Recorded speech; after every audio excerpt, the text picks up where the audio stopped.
सुमेधा नगर गांव की दो लड़कियां जंगल में पिकनिक मनाने के लिए आती हैं। रानो और उसकी छोटी बहन जैसी लगने वाली चंकू। चंकू उसके घर काम करने वाली आती रमा की बेटी थी। रानो उसे अपनी प्यारी छोटी बहन की तरह प्यार करती थी। चंकू को वो लेके पिकनिक मनाने के लिए जंगल में आती है। उन्हें पता चलता है कि उस जंगल में एक जादुई पुल है। उसे पार कर जो भी उस नदी के पास पहुंच जाता और पिकनिक मना के अपने घर वापस आता, उनकी हर मनोकामना पूरी होती है। यही मन में उम्मीद लिए घर से बिना बताए रानो और चंकू एक साथ आ जाती हैं। रानो चंकू को अपने साथ बैठाती तो उसे कुछ पानी में से हलचल दिखाई देती और एक अनोखी चीज़ वो लोग देख के चकित रह जाती। वो लोग देखती कि पानी के अंदर से एक ऐसी चिड़िया निकलती है जिसके दो सर रहते हैं। उन्होंने ना तो कभी ऐसी चिड़िया देखी थी और ना ही ऐसी चिड़िया के बारे में किसी से सुना था। वो लोग उस चिड़िया को देख के घबराती और फिर मन ही मन सोचती, क्या पता यही मनोकामना पूरा करने वाली चिड़िया होगी। लोग इसी चिड़िया के बारे में बात करते होंगे कि जो जादुई पुल पार करके इस नदी के पास आए, उसकी सारी मनोकामना पूरी होती है। अब वो लोग खुश हो जाती इस उम्मीद में कि अब उनकी भी इच्छा पूरी होगी। उस चिड़िया से वो लोग कहती, तुम कौन हो और यहाँ अचानक कैसे आ गई? क्या तुम दूसरी दुनिया से आई हो? तभी वो चिड़िया हंसते हुए जवाब देती कि मेरा असली रूप देख के तुम लोग घबराओगी तो नहीं? चंकू और रानो थोड़ी देर सोचती और सोच में पड़ जाती कि कहीं ये कोई चुड़ैल ना हो और अगर हम लोग यहाँ फंस गए तो जाएंगे कैसे। फिर वो लोग सोचती कि इतना हिम्मत करके जब हम लोग यहाँ तक आ गए तो हम लोग क्यों ना इसका असली रूप भी देख लें। वो लोग तुरंत जवाब देते हुए उससे कहती, नहीं देखो, हमें कुछ मत करना, हमारी कोई गलती नहीं है, हम लोग घर से छिपके छिपा के आए हैं। आप प्लीज़ मेरे साथ गलत मत करना। आपको दाना चाहिए तो हम लोग ये जो खाने के लिए अपना पिकनिक वाला सामान लेके आए हैं, आप इसमें से ले लो। ये सुन चिड़िया हंसते हुए एक लड़का का रूप ले लेती। लड़का कहता, लाओ दो खाना मुझे। ये देख के वो दोनों बिल्कुल घबरा जाती और कहती, वो चिड़िया कहाँ गई और तुम्हारे कंधे पे जो चिड़िया है ये अतरंगी कैसे? तभी वो लड़का हंसते हुए कहता, तुम तो खाना देने की बात कर रही थी, लाओ खाना दो, मैं बहुत दिनों से भूखे हूँ। वो लोग थोड़ी देर सोचती और कहती कि कहीं घर से बिना बताए भागना उन पे महंगा ना पड़ जाए।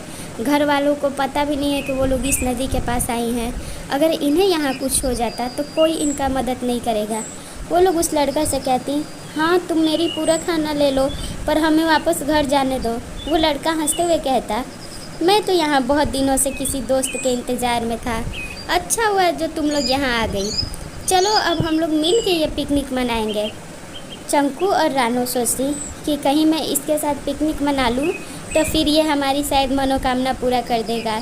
उन लोगों की इच्छा थी कि सारे गांव के बच्चे उनके इशारों पर नाचें और गांव वालों भी उन्हें सबसे ज़्यादा प्यार करें। वो लड़का से वो लोग कहती, अगर हम लोग तुम्हारे साथ पिकनिक मनाए तो क्या तुम मुझसे दोस्ती करोगे? वो लड़का कहता, हाँ ज़रूर करूँगा, लेकिन मैं अपनी शक्तियाँ तुम लोगों को नहीं दूँगा। वो लोग फिर सोच में पड़ती और कहती कि ये कैसे जगह पे हम लोग आके फंस गए। अगर इसे हम लोग मना भी करते हैं तो ये हमें गांव वापस नहीं जाने देगा। ये सोचते हुए वो लोग अब कहती, ठीक है, हमारा पिकनिक वाला सामान तुम खा लो, लेकिन हमें वापस घर जाने दो। तभी वो लड़का अपने रूप दिखाता और कहता, ऐसे कैसे चली जाओगी घर बहन? अभी तो मैंने तुम लोगों से दोस्ती भी नहीं की, मुझे दोस्ती करनी है और यहाँ तो कोई आता भी नहीं। बहुत मुश्किल से तो तुम लोग आई हो, मैं तुम लोगों को जाने कैसे दूँ? वो लोग कहते कि कौन हो तुम और अपना असली चेहरा दिखाओ हमें। तभी वो एक बहुत ही अजीब सा भूत आ जाता जिसका सारा शरीर चादर से ढका हुआ था और वहीं हवा में झूलने लगता। ये देख के रानो और चंकू घबरा जाती। उनका तो मन करता कि उसी नदी में कूद के वो लोग अपनी जान दे दें, लेकिन अब वो भूत उनसे कहता, तुम लोग मेरी मदद करो, मैं तुम्हारी मदद करूँगी। ये आवाज़ सुन उन्हें कोई उम्मीद की किरण दिखाई देती। वो लोग कहती, हाँ ठीक है, हम लोग आपकी मदद करने के लिए तैयार हैं, बोलिए क्या मदद करनी है आपकी।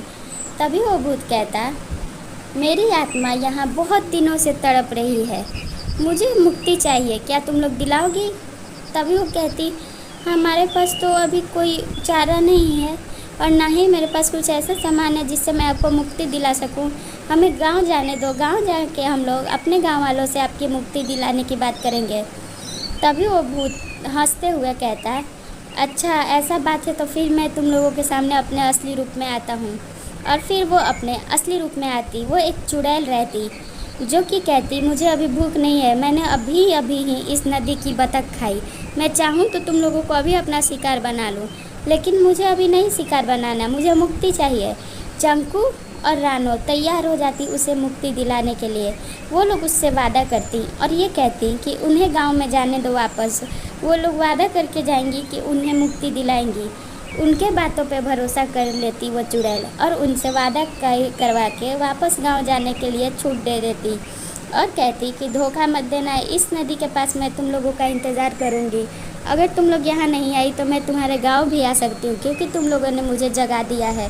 चंकू और रानू घबराए हुए वापस गांव की ओर लौट जाती और फिर वो लोग यहाँ आके उनकी आत्मा की शांति की पूजा करा देती। ऐसी कहानी के लिए चैनल सब्सक्राइब कर वीडियो लाइक कर दे और घर से बिना बताए कहीं ना जाएं।